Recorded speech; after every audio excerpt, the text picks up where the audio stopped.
Hello everyone. So today I am going to discuss the exercise part of the chapter from class 9, that is force and laws of motion. So to discuss this exercise part, I took the notes from Tiwari Academy. Now let us begin with the discussion, that is exercise part of the chapter force and laws of motion. Now when we come to the question number 1, an object experiences a net zero external unbalanced force. Is it possible for the object to be traveling with a non-zero velocity? If yes, state the conditions that must be placed on the magnitude and direction of the velocity. If no, provide a reason. So whenever we are writing answer for any question, so we must understand the meaning of the question. Now, if you look at the question, an object experiences a net zero external unbalanced force. That means if you consider any object, what it is experiencing a net zero external unbalanced force. That means there is no force acting on that object. Then is it possible for the object to be traveling with a non-zero velocity? That means whenever the net external force, unbalanced force is 0, then is it possible for that object to be travel with a velocity that is 0 or non-zero? It is non-zero velocity. If yes, state the conditions that must be placed on the magnitude and direction of the velocity. If no, provide a reason. Now the answer is yes. See, if yes, state the conditions that must be placed on the magnitude and direction of the velocity. So since we are saying it as S, so there must be some condition. What is that condition? Even when an object experiences a net zero external unbalanced force, it is possible that the object is traveling with a non-zero velocity. When this is possible only when the object has been moving with a constant velocity in a particular direction, right? You know why? Because we know that the rate of change of velocity, we call it as acceleration, and we also know that acceleration is by either change in velocity or by change in direction. But here, according to our question, it should be non-zero velocity. There is no force acting on the object, but still it is traveling, right? So for that reason, we are saying the condition that when the object has been moving with a constant velocity, that means there is no change in velocity but in a particular direction, that means direction is not changing, so we cannot say the body is accelerating. That means it is maintaining its velocity. Then there is no net unbalanced force applied on the body. The object will keep moving with a non-zero velocity. That means the velocity is not zero but it is not changing. Then to change the state of motion, a net non-zero external unbalanced force must be applied on the object. What do you mean by this sentence? That means we have to exert a non-zero external unbalanced force to change the velocity of that object. That means I think you can remember the Galileo statement. What does the Galileo states? He states that unbalanced force is not necessary to maintain the uniform velocity or uniform motion. That is needed only to change the state of motion, right? This answer based on his statement. So now we will move to the question number 2. When a carpet is beaten with a stick, dust comes out of it. Explain. I think you have felt it. So just you can take any carpet which is lie on the outside. So whenever you beat that carpet with a stick, dust comes off it, right? So explain. So how do you explain this statement? We have studied Newton's first law of motion. So that is law of inertia. So what does the law of inertia states? So the law of inertia states that any object, it remains in the state of rest or in the state of motion unless it is compelled to change its state by the application of external force, right? So this question belongs to that part. Now look at here. Answer: inertia of an object tends to resist any change in its state of rest or state of motion. We call it as what? Inertia. Then when a carpet is beaten with a stick, then the carpet comes to motion. But what happens to the dust particle? See, but the dust particle try to resist their state of rest. That means initially both carpet and dust both are under rest state, right? Whenever you beat the carpet, then carpet comes to motion. Keep it in mind, carpet comes to motion immediately, but the dust which attaches to the carpet, still it is experiencing inertia. So due to that inertia, we can see the dust coming out of it. That is when we beat the carpet with a stick. So according to Newton's first law of motion, the dust particles stay in a state of rest while the carpet moves. Hence the dust particle comes out of the carpet. Clear? Now we will move to the question number 3, that is third question. Why is it advised to tie any luggage kept on the roof of a bus with a rope? Actually, you have seen this one. Whenever you are traveling outside, usually what we'll do, just we will tie the luggage. If you imagine, if you didn't tie the luggage which is kept in the luggage cabin, what do you feel? So you felt that whenever the bus driver, he applies brakes, the luggage it moves forward and sometimes it moves backward, right? And sometimes if you imagine, if you leave your slipper in the bus whenever you are traveling, after some time, where do you find your slippers? Either it may be in front of another seat or behind you, right? So why? There is a reason. So this question depends on those example. So now question, why is it advised to tie any luggage kept on the roof of a bus with a rope? Answer: when the bus accelerates and moves forward, it acquires a state of motion. However, the luggage kept on the roof, owing to its inertia, tends to remain in its state of rest. What do you mean by this? That means initially both the bus and luggage are at rest, but whenever the driver accelerates the bus it comes to motion, whereas that luggage which is kept on the roof, it experiences inertia. So due to that inertia of the luggage, it tries to remain in that state. Which state? That is in the rest state. So for that reason it may fall down. So something may happen, right? So hence with the forward movement of the bus, the luggage tends to remain at its original position and ultimately falls from the roof of the bus. To avoid this, it is advised to tie any luggage kept on the roof of a bus with a rope. Clear? So this is the answer for third question. So you can compare the same answer with the second question. So second question and third question both are depending on which law? That is depending on the Newton's first law of motion. So now we will move to the fourth question. A batsman hits a cricket ball which then rolls on a level ground. After covering a short distance, the ball comes to rest. The ball slows to a stop because, I think you all have seen this situation or this scene, and sometime you may have felt this also.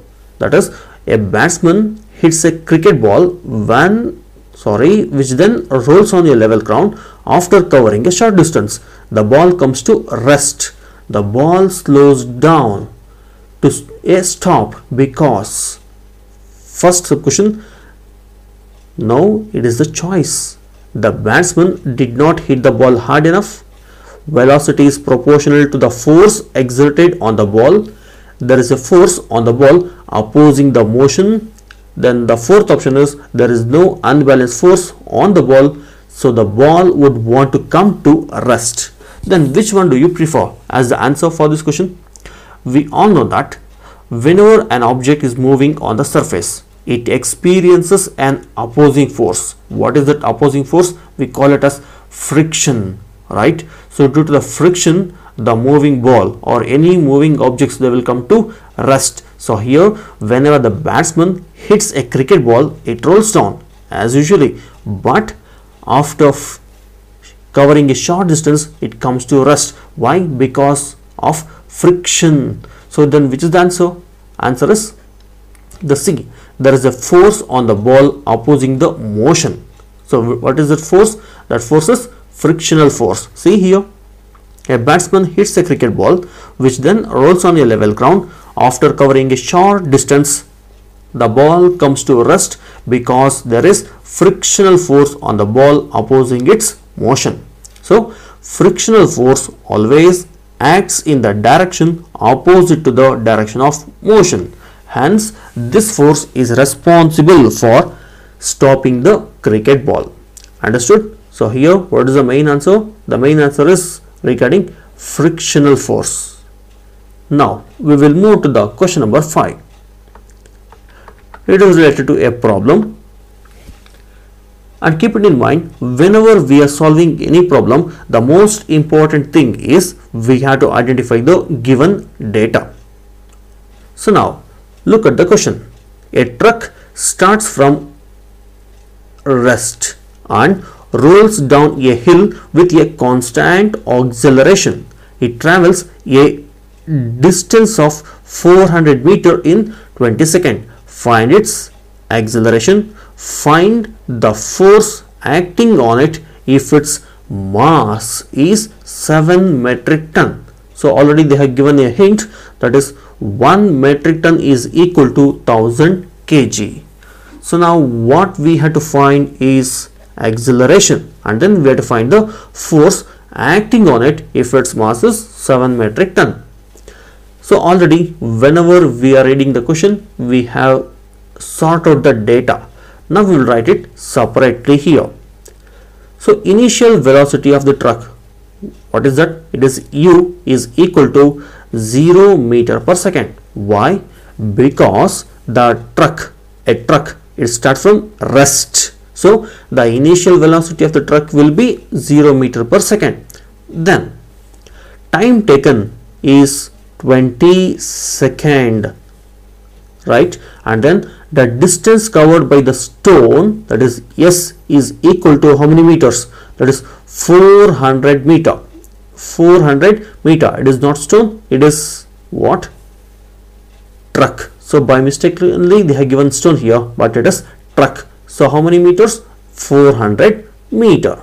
Now according to the second equation of motion, you know that S equal to ut plus half at square. You know why we took this equation? Reason is, we know the distance, how much? That is 400 meter. We know u value also, that is 0 meter per second. Do we know time? Yes, we know the time, that is t equal to 20 second plus half. Anyway, it is a constant. Then a is acceleration, so that one we have to find. And then t square, already we know the t value. So whenever an equation it has these kind of data, we can select that as the most appropriate equation. Reason, out of all these data we can select only acceleration. So now on substituting the data, what we will get? See, distance traveled, it is 400 meter.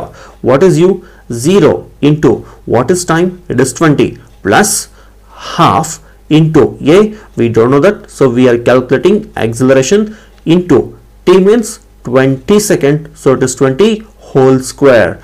Then on simplification we will get 400 as it is equals, then any number which is multiplied by 0 will be 0. Clear? So we have omitted that, plus 1 by 2 into A into 20 square. So what does the 20 square represents? So 20 square is 20 into 20, right? So it is 20 into 20. How much? We'll get 400. So 400 divided by 2. Clear? 400 divided by 2 is 200A. I think you got it. What do you mean by 20 square? It is 400, right? I will write here 400, and if you divide this by this 2 ones are 2 and 2 twos are 4, so it is 200. So what we got? 400 equals anyway 0 plus half into A into 20 square, so it is 400. So 400 divided by 2 is 200 remaining A. And then on altering this equation, what we will get is, so anyway this 200 comes to the denominator at the LHS. So 400 by 200. So 400 by 200 gives us 2. That is 200 ones are 200, 200 twos are 400. So acceleration is equal to 2 meter per second square. So now what we have found? We have found acceleration, right? Next we have to find force. We know the formula of force from the Newton's second law of motion, that is F equal to ma, right? Now F meaning force, m meaning mass, a is acceleration. So force is F equal to, what is mass? So already we know the mass. What is the mass here? So the mass given is 7 metric ton, but we had to convert this into kg. Now 1 metric ton is equal to 1000 kg. So 7 metric ton is equal to how many kg? So 7 into 1000, that is 7000 kg. So mass is 7000 kg into, just now we have calculated acceleration, that is 2. So 7000 into 2 is 14,000 Newton. Clear? So this is the way of finding answer for which question? For question number 5. Then we will move to the next question, that is question number 6. Now I will tell you one more thing. So whatever problems we are solving here and whatever the answers we are discussing, so you know what you have to do. So whenever you have watched all this video, that is how to solve the problem and what are the answers you have to write for each question, you have to practice it later. Now we will continue our solving this problem. Question number 6. A stone of 1 kg is thrown with a velocity of 20 meter per second across the frozen surface of a lake and comes to rest after traveling a distance of 50 meter. What is the force of friction between the stone and the ice? So again we have got a problem. So I told you that whenever you are solving any problem, first thing is you have to select the data. So shall we do it? A stone of 1 kg indicates mass is thrown with a velocity of 20 meter per second. That means it is the initial velocity. Reason? Throwing. So we are throwing it. So it is initial velocity across the frozen surface of a lake. What do you mean by frozen surface of a lake? That is whenever the lake water it becomes solid and comes to rest. So comes to rest indicates final velocity, that is v. So after traveling a distance of 50 meter. So what is the force of friction between the stone and the ice? So this is the data we have here.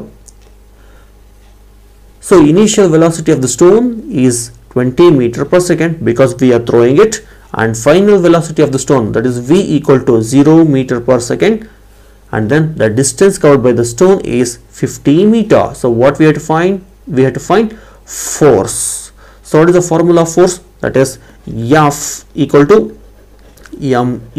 Then F is question mark equals, what is mass? Do we have mass here? Yes, that is 1 kg. Mass is 1 kg. But to find force, still we need one more data. What is the data? Acceleration. So we have to find acceleration by using these given data. So for that, now we are using the equation, that is third equation of motion, v square equal to u square plus 2as.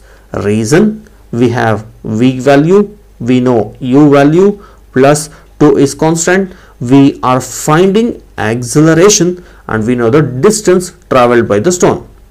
So on substituting the values here, so what is v? It is 0 square equals, what is u?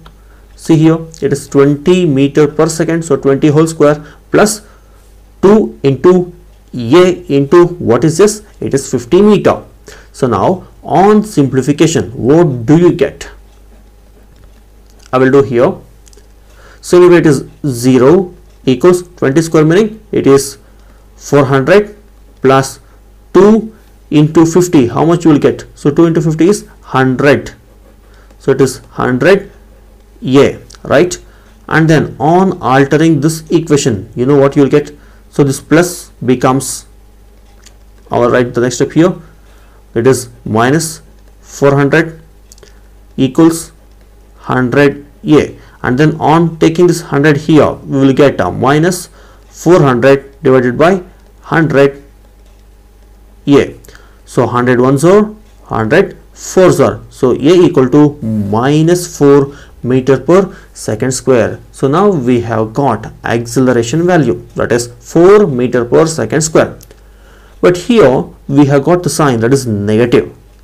So what does the negative sign in the acceleration indicates? It indicates that it is decreasing, the velocity is decreasing. That means the negative sign indicates that acceleration is acting against the motion of the stone. That means the object, it is not gaining velocity, but it is coming to rest.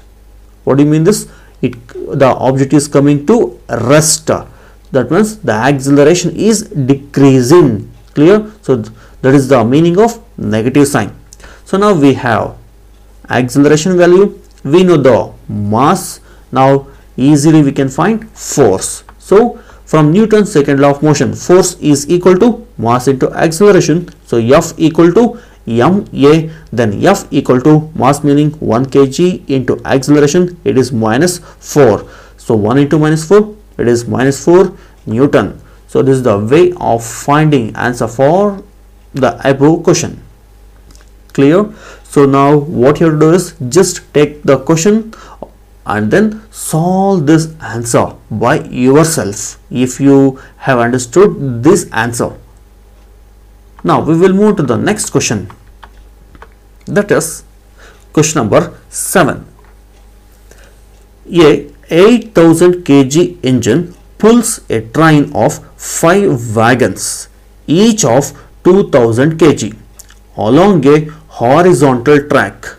If the engine exerts a force of 40,000 Newton and the track offers a friction force of 5,000 Newton, then calculate the net accelerating force, the acceleration of the train, and the force of wagon 1 on wagon 2.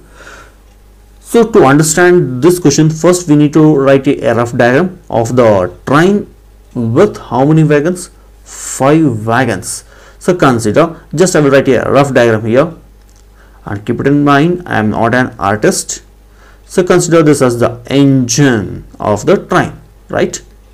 And then it has how many wagons? 5 wagons. Okay, I will write it as wagon 1, 2, wagon 3, 4, and wagon number 5.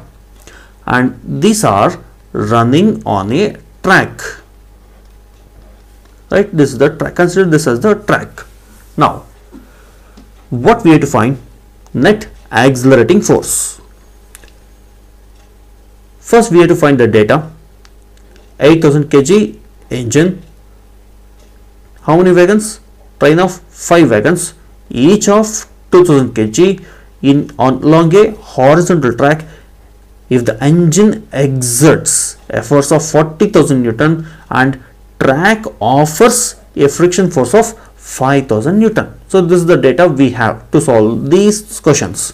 Now we will take up the first one, that is net accelerating force. Now here if you consider the force exerted by the engine, that is total F is equal to how much? 40,000 Newton. So here the engine, it is exerting how many force? That is how much force? That is 40,000 Newton. Now what we have to find? We have to find net accelerating force. You know why they are asking net accelerating force?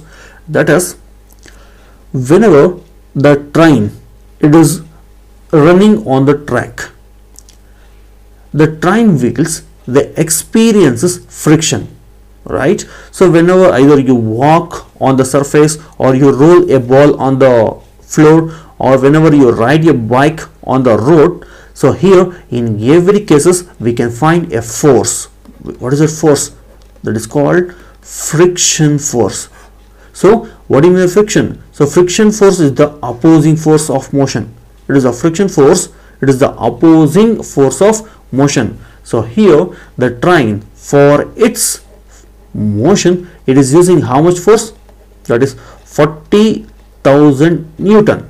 But the track, it is offering a friction force of 5,000 Newton. That means the 40,000 Newton, it is decreasing in some way with the effect of friction offered by the track. So for that reason, you know how we are finding the net accelerating force, that is force exerted by the engine is 40,000 Newton. Frictional force offered by the track is 5,000 Newton. So we have indicated by F of F. Then net accelerating force, that is F A, is equal to, what is this? The force exerted by the engine minus force offered by the track. So 40,000 minus 5,000, which is equal to 35,000 Newton. So this is the net accelerating force of this engine. Now we have found answer for first question. Second question is the acceleration of the train. We have to find the acceleration of the train. First one is net accelerating force. Second one is acceleration of the train. So now how to find acceleration of the train? So here we know that the engine exerts a force of how many Newton? 40,000 Newton on how many wagons? See, 1, 2, 3, 4, 5, on all 5 wagons. What? It is exerting its force. And then the net accelerating force on the wagon is 35,000 Newton. Why it is 35,000 Newton net force? Because the 5,000 Newton is decreased with the effect of friction force. Clear? Then we will take the mass of the wagon. You know why? Because if you consider F equal to m into a, so we are finding acceleration of the train. That means a. Then if you alter this equation, a equal to F by m, right? Now what we have? We know the force. Which force? That is the net accelerating force of the wagon. That is 35,000 Newton. But do we know the mass? How many mass? That is the engine including how many wagons? 5 wagons. So we have to find the mass of the whole train.